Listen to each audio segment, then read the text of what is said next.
Kita menuju ke informasi selanjutnya. Pemirsa, Kejaksaan Negeri Ogan Komering Ulu memberikan penyuluhan kepada seluruh kepala sekolah tingkat sekolah dasar se-Kabupaten Oku. Penyuluhan tersebut agar setiap kepala sekolah benar-benar menggunakan dana BOS sesuai peruntukannya. Ratusan kepala sekolah tingkat sekolah dasar pada Dinas Pendidikan Kabupaten Oku mengikuti penyuluhan hukum penggunaan dana BOS. Hadir juga dalam acara tersebut Asisten Bidang Pemerintahan Kepala Dinas Pendidikan Oku serta Kepala Sekolah 2 Kecamatan yakni Baturaja Timur dan Lubuk Raja.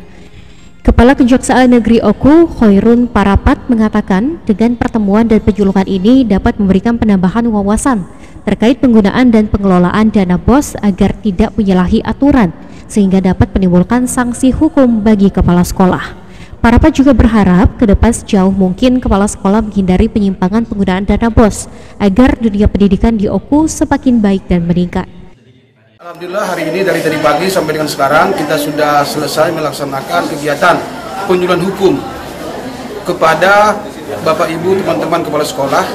Ini terlaksana atas kerjasama dengan Dinas Pendidikan dengan Asosiasi Kepala Sekolah Se-3S se-Kabupaten Oku.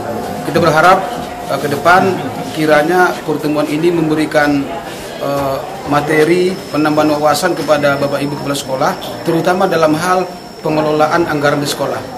Tadi sama-sama kita dengar, kami sampaikan dengan para kasih beberapa materi pengelolaan dana BOS, DAK, dan juga terkait dengan hal-hal lain yang dihadapi sehari-hari oleh kepala sekolah.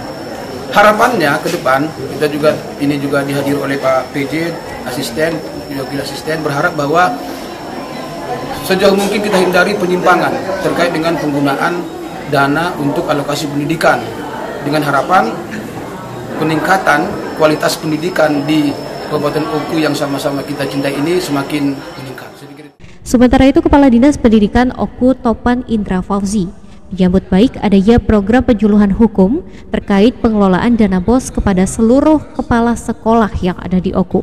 Kedepan Topan juga berharap agar Kejaksaan terus melakukan penyuluhan kepada Dinas Pendidikan agar Dinas Pendidikan dapat terus berbenah. Ari Pranika, PAL TV.